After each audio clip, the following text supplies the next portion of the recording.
computer.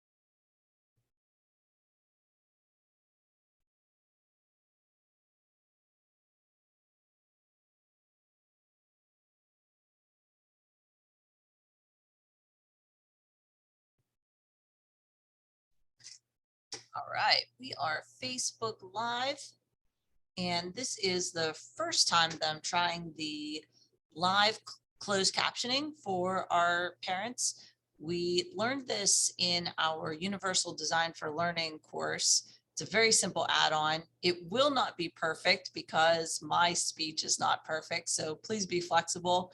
I don't know what is going to be typed up on there, but I will try to be articulate in my language so that it does pick it up. And we do know that sometimes, it might be late at night and you're able to watch the videos or get new ideas. And sometimes having that closed captioning is nice because you don't need to turn on the audio, but you can read what is being said during the video presentation. So welcome to Parent University for November. It is November 30th, so it's the last day of November. But we're happy to get our November Parent University session in. My name is Laura Jacob. I'm the superintendent at California Area School District, and I'm here to support all of our parents and guardians and provide you with additional resources to help make your job as a parent, which is so difficult, to make it just a little bit easier in raising your children in this ever-changing world and educational landscape. So for today, what we are going to talk about is we're going to talk about this book, which was just recently published, When You Wonder You're Learning, with Greg and Ryan being the authors. And so it's, and I apologize about the phone there.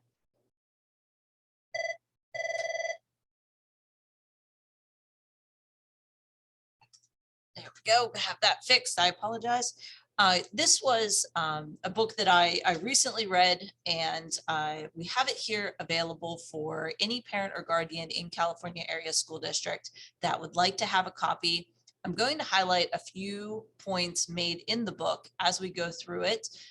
However, I really encourage you, if you're interested in reading the full text, which really does dive into the influence of Mr. Rogers' Neighborhood on the broader scheme of teaching children how to grow up best, and the influence of educational pedagogy on Mr. Rogers' Neighborhood, as well as the infusion of the Remake Learning Network and how Pittsburgh is just leading across the nation when it comes to rethinking our educational systems. This is an excellent read. You'll really enjoy it, I believe, parents and guardians, because you'll go back into that nostalgic past of thinking about, for those of you that did watch Mr. Rogers' Neighborhood, you'll be able to think back to those episodes.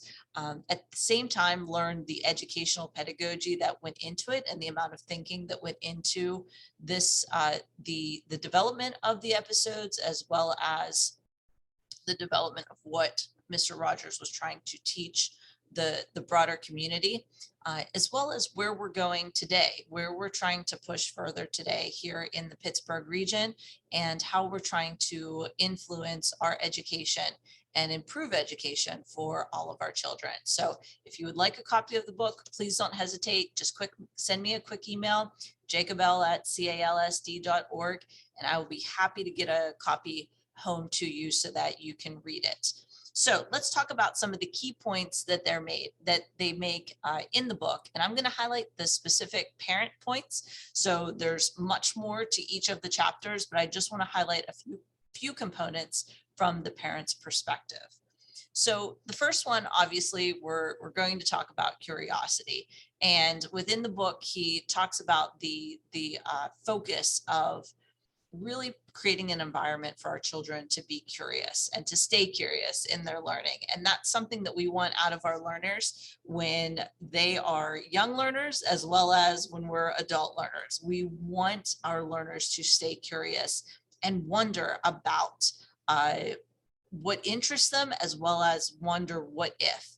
It's that broader view of learning and knowing that the more we learn, the more we have to learn. And so having that curiosity really drives us as lifelong learners.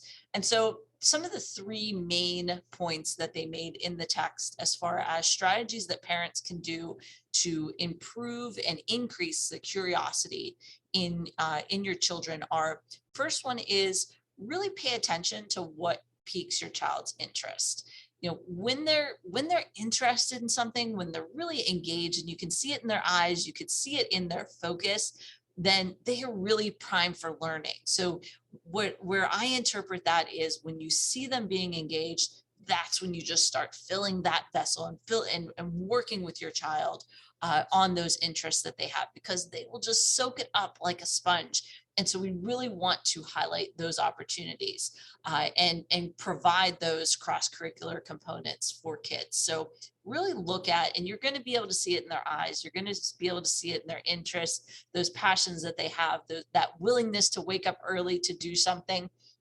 You'll be able to see what really piques their interests. The second one are simple questions. So asking two bigger open-ended questions. The first one being why, and the second one being what if with your child. So feel free to wonder aloud. Maybe you're in the car, maybe you're walking through the supermarket, and you can ask questions of your child like why, or ask a what if question with your child. This helps pique that curiosity. Maybe you have a why question or a what if question. Ask that aloud so that your child can hear it, and they can then see that you are also curious about things in the world. And the more we emulate that aspect of curiosity, the more our children will be more likely to be curious as well. And that leads us to our final one, is the statement that children do catch curiosity. It's important for us to show our interests, show them things that make you wonder, verbalize your questions and verbalize your thoughts. So if there's things that you're interested in, maybe you enjoy a specific computer programming game, or maybe you enjoy playing the guitar. Maybe you are a hunter and you enjoy preparing for going out to hunt. Really verbalize and discuss those questions of curiosity with your children. And it's okay if they don't have the same interests as what you have, but if you're showcasing to them things that you're trying to learn more about and ideas that you have based on your interests, children will catch that too, and they'll be able to better apply it. So I'm not doing the chapter on curiosity justice. However, these are three major components that you can apply right now and practice with your children. The second one is communication. And this also ties back with the curiosity component, in that we want to provide open-ended questions for communication. And so in the chapter, they talk a lot about dealing with difficult challenges amongst two people or amongst differing personalities, and how that was accomplished and discussed in the Mr. Rogers' Neighborhood episodes. And so in this example of how parents can better support their children, ask open-ended questions to children about the quote, the mad they feel, and any disappointments that they have. And sometimes the best thing you can do is just sit on the bed or sit beside your child during dinner and say, just, can you tell me about it? We often, as parents and guardians, want to jump to conclusions, jump to solving, jump to no longer have our child hurt internally as far as feelings. However, if we allow that opportunity for open-ended discussion and have them tell you about it, that can help work through the aspect of communication and work through communicating feelings better. And so that's one that is really encouraged throughout the book, is making sure that we have those open-ended communication questions. Secondly is tell your child the ways you express your anger or disappointment. And hopefully those are ways that don't hurt yourself or anybody else, but walk them through some of the strategies that you use as an adult in order to work through anger and disappointment. Maybe it's playing an instrument. Maybe it's coloring in a book. Maybe it's writing down those frustrations in a journal or on a sheet of paper. Maybe it's taking a walk or taking a run. Talk with your children about how you as an adult deal with anger and disappointment so that they can help start to think about how do they best deal with anger and disappointment. That helps children lead not into the avenue of actually hurting themselves or hurting others. So it helps them not lead into punching someone or cutting or anything even more aggressive than that. And so you really want to help emulate as a parent and explain to children how you deal with it. They may not deal with it the same way. However, it helps them understand you as an adult deal with anger and disappointment, and this is how you address it. And you can help show them how they can address it as well. And then the last exercise, which I really like this idea of this exercise, it's called simple interactions. And they encourage you to say, take your phone, put it up in the room. Maybe it's in the kitchen if you're doing a morning routine, simple interaction. Maybe it's in the playroom or in the living room, and record yourself or your family with your child or children for about 10 minutes. And don't let anybody know that you're recording, but just record about 10 minutes of, say, your morning routine or playtime with your child or reading with your child, and take the time to really notice what moments are special. And by recording yourself, you'd be amazed in reviewing back where those special, simple moments are. And it allow you to help, hopefully, better capitalize on those moments with your child. So you'll be able to see those really great communication and interaction sparks as they go through in just a short 10-minute segment. And it'll help you as you continue to interact with your child during morning routines or during playtime to really capitalize on those connections. So I thought this was a great technique. It could be a really fun activity to have, especially when we have extended time where you're able to interact with your child, say, over the holidays. The next theme was about working together. And one of the discussions were about dealing with negotiation and compromise. And the authors really highlight that kids will experiment with negotiation and compromise. And so when it comes to simple games being outside, or games with, say, getting a chessboard out or a board game, the authors really encourage you, take a step back, try not to be that helicopter parent at that time, and allow kids to work through together as a team of children that are playing together. Allow them to work through that negotiation and compromise, and just encourage them as the adult to make sure that everyone gets to be taken seriously and every voice gets to be heard, and have that be really your only rules. The kids get to set the rest of the rules, and the kids get to set the rest of the compromises. However, this strategy really helps children learn to work together.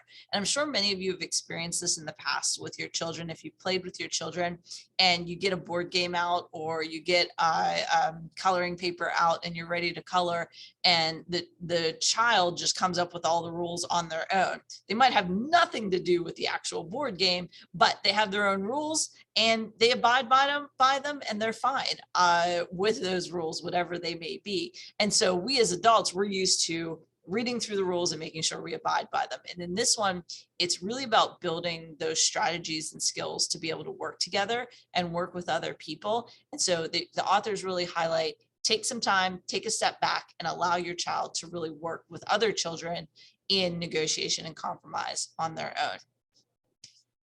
Secondly, speak honestly with your children about times you struggled with friends.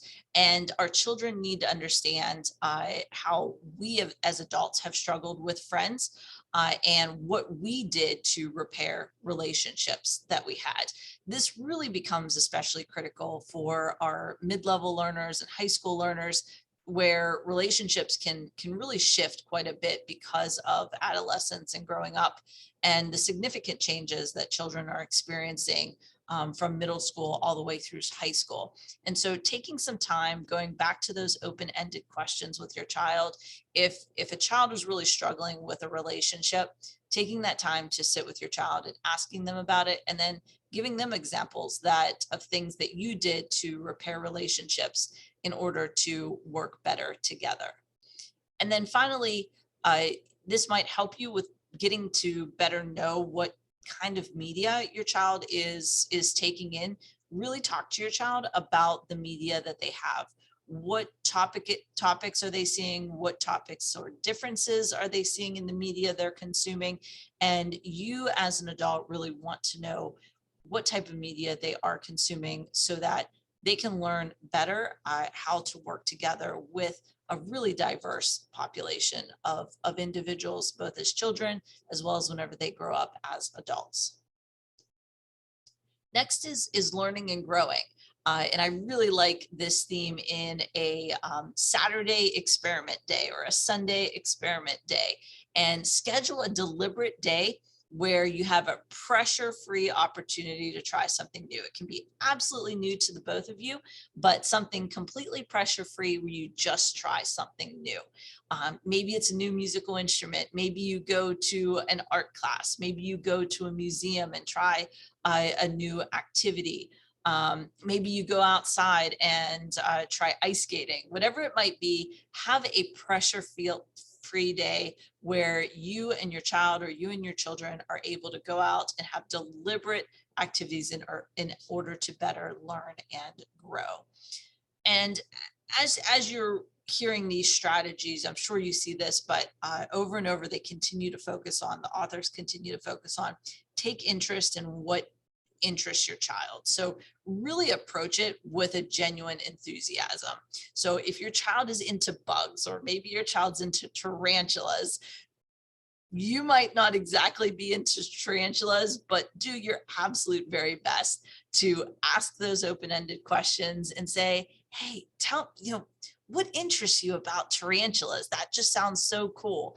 And really dive into those themes and those interests that your children have, because they'll be more interested in telling you about it, giving you the facts that they have, as well as showcase their learning, and you two can learn together through your child's interests. And then finally, I really like this strategy in that you don't have to be at all your children's games. So if you have a child that's interested in sports and they're a football player, a soccer player, a swimmer, whatever it might be, don't worry so much just about always being at the games. You can also be at the practices as well. Those can be just as important as the games. And being there for your child. If you can't make it to a game, it's okay to make it to a practice and really talk about what went well with that practice, or what's an area that the child really struggled in the practice with the drill, and how they got better. And so I do like the fact that the authors really highlight the aspect of progress in learning, as opposed to just focusing on that end game or winning that championship at the very end. I really like the idea of you as a parent supporting your child through those practices, which are what's going to develop them for the skills when it comes to learning and growing as a sports player to that actual end game. So the practices are just as important. You can sit there with your child and listen to them playing their instrument. You can sit there and watch them work through their science experimentation. So being there with the practice of learning is just as important as that end game, if not possibly more important than the end game. All right. And then the last one is connection. Encourage your child to ask a quiet student to play. Maybe play outside, play inside, play together, but encourage that aspect of connection. talk to your child about their friends and the neighbors that they have. What unexpected experiences, feelings, and beliefs do they all share as friends or as physical neighbors? And also with connection with the fact that we have the holidays coming just around the corner, talk with your child about understanding why some of their peers may not receive gifts this school year or this December. Is there something relatable that you can do with your child to help build those empathy muscles and have a better understanding of the diversity that we have in the country? And then finally, and I know this is a tough one because I grew up in a military family, but allow yourself to be vulnerable with your children. Children need to see you showcasing those empathy muscles. And so you want to be empathetic and allow your child to see that vulnerability. You don't always have to be Superman or Superwoman as a parent. I know you try so hard to do that. However, it's okay to be vulnerable with your children. So with that being said, those are the key themes within the book. And I really encourage you, if you would like a copy, please don't hesitate, reach out to the school. We'll be happy to get you a copy, because as you tie through the actual major themes and the chapters, you'll really dive into a lot of what's happening in Pittsburgh today with the Remake Learning Network, with the advancements that we're making as an entire group when it comes to education, as well as tying in together the absolute work and dedication and focus on providing high quality learning experiences from our greatest distance education teacher, and that was Mr. Rogers. So to all our parents and guardians out there for Parent University for November, thanks so much for joining me, and thank you for all the work that you do to support your children.